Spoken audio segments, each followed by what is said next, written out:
QuickBooks Pro Plus Desktop 2022 OneNote presentation, Accounts Receivable Aging Reports. Let's get into it with Intuit's QuickBooks Pro Plus Desktop 2022. If you have access to OneNote, would like to follow along, icon left-hand side, topic introductions 4040 Accounts Receivable Aging Report. Also take a look at the Immersive Reader tool, topic introductions in the text area too, same name, same number, but with transcripts. Transcripts that can be translated into multiple languages, either listened to or read in them. Same name and number as presentations as well. Topic introductions designed to give an introduction to the topic, provide screenshots, links where applicable, give accounting background, and can be used to support the accounting lectures in the event that you don't have access to the software at that time. Closing the icon on the left-hand side, we're looking at the accounts receivable, starting out at the balance sheet, focusing in on the accounts receivable account here, looking at subsidiary reports, which will be complementing or breaking out, providing more detail on this financial statement report of accounts receivable.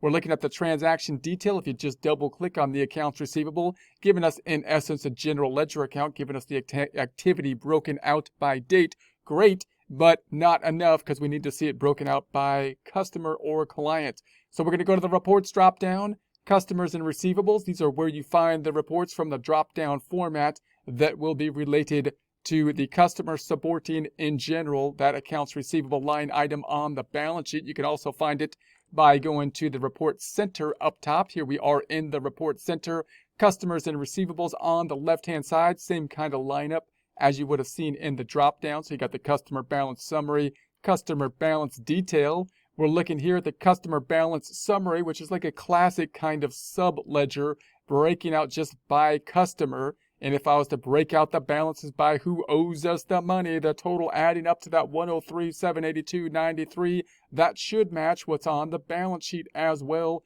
giving us the amounts of who we owe to. You can also find that information actually in the customer center. So in practice, although that's kind of like the classic subledger, you could probably find this information over here in the reports might be more often used for an aging type of report. So if we go back into our reports again and we look at the customer balance detail this time, same kind of thing, but now you have the details showing the activity that has been taking place when you're looking at the accounts receivable by customer. You're looking at invoices and the payments on the invoices, those being the two types of forms typically. This, of course, also should add up to the same dollar amount, which would match out to the balance sheet.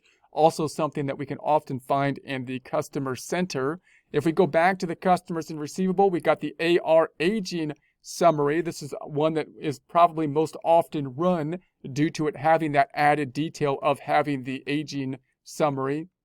So AR aging breaking out by current, and then 1 to 30, 31 to 60, 61 to 90, and over 90. So we can see who owes us money and how past due that owing us is, and then go accordingly forward to try to make collections on it and estimate how much wouldn't be collected and so on. We also have the AR aging detail report where we've got the current information broken out in this format. Then we got the detail within it, the invoices, and then the 1 to 30, we got an item in there, and the 31 to 60. We're in the customer center now, the customer and jobs on the left-hand side, which would have our list of customers. On the right-hand side, we have the transactions. You could go to the invoices and run the invoices as the open invoices in a sorting or filtering option, which could give you similar information to tell you kind of the activity that is outstanding in terms of the open invoices. Back to the customers and receivables, we're looking at the open invoices here.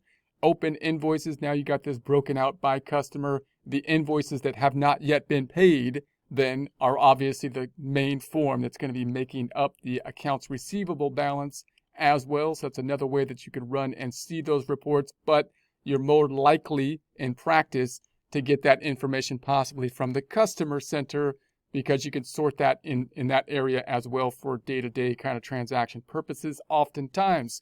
Customers and receivable, we also have a collections report as well.